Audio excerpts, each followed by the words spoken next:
Mr. Whitaker, let me start with some press reporting. I've read press claims that managers at both FAA and Boeing often agreed, I'm going to quote now, to table disagreements about technical issues in order to avoid delays, and that the relationship between your agency and Boeing was, quote, almost fraternal, end quote. Does that strike you as accurate in the time that you've been in your position?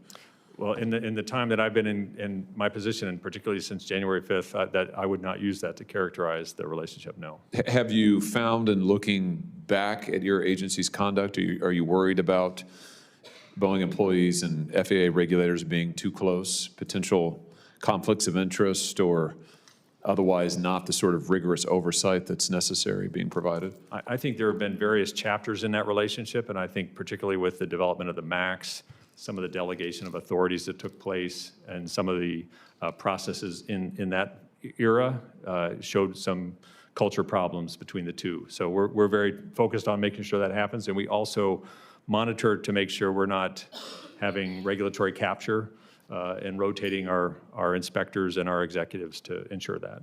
Let me ask you about some whistleblower allegations. Since Mr. Calhoun testified here back in June, a number of whistleblowers have contacted my office. One whistleblower told my office that Boeing would routinely try to schedule inspections based on which FAA investigators were coming, because some FAA investigators were known to be more inclined to provide sign-offs.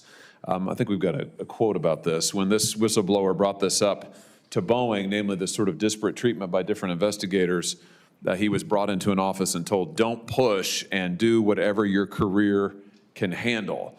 My question is, does the FAA now, or has it in the past, allowed Boeing to schedule which inspections occur with specific investigators for certifying aircraft?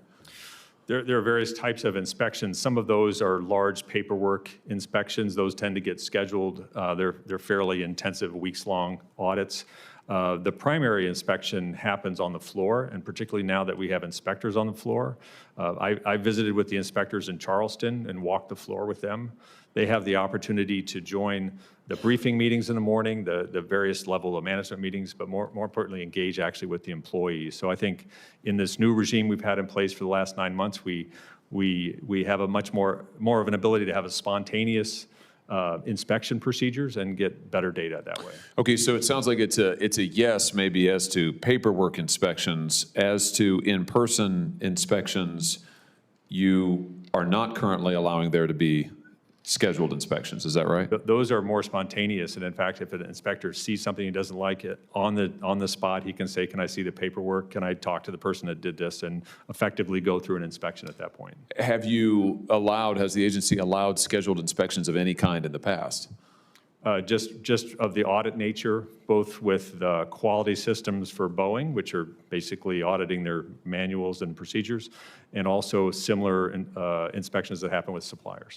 Let me ask you about another whistleblower report. This whistleblower, different person, told my office that she would report scores of technical issues, but when she did that, those reports were not well received by Boeing. No surprise given how Boeing has behaved. Here's the thing that particularly interested me. This whistleblower stated that if you go to the FAA, I'm going to quote her now, if you don't say you fear retaliation during an initial call with the FAA, you don't get whistleblower protection. I think we've got that quote as well.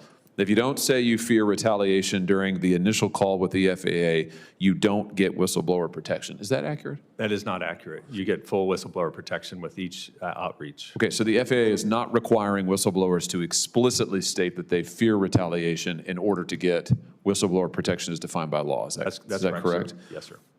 What are you doing to ensure that any whistleblower who comes forward to you, whether from Boeing or anywhere else, is guaranteed the full whistleblower protections they are entitled to under the statute? In 2023, we beefed up our department, added a number of inspectors, and they're all very well trained on what the protocols are. And really the key to this system working is having that confidentiality.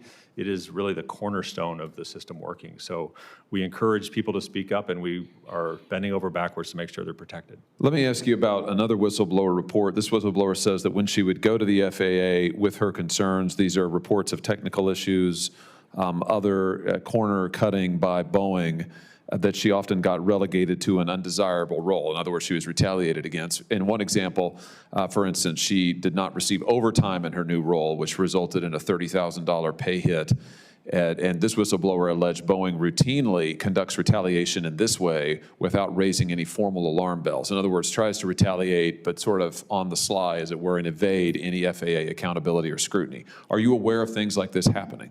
I'm aware of allegations of retaliation, and it has been a focus as we look at the safety culture change that has to happen. A key part of that is a robust whistleblower program that does not have a retaliation. That's going to involve training of management so they know how to treat employees.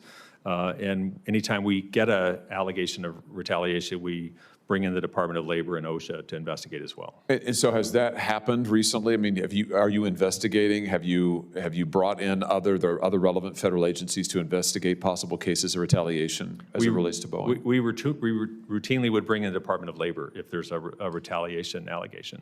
You say routinely, but I guess I'm looking for, as it relates to Boeing, while you have been in your role, have there been instances where you've had to go after them for potential retaliation? I can get that information and provide it to your office. Okay, that would be helpful. In my time remaining here, let me just ask about something you testified to back in June when you were before the Commerce Committee. You were talking about changing your approach to inspecting Boeing production facilities. But one former FAA official has commented that 150 inspectors is a drop in the bucket compared to the amount of work that goes on at a typical Boeing production facility. Boeing says they have 170,000 employees. The Boeing facility in Renton, Washington, for example, where the 737s are produced, has 1 million square feet. How many inspectors do you have on the floor at Renton, for example? I could give you the precise number.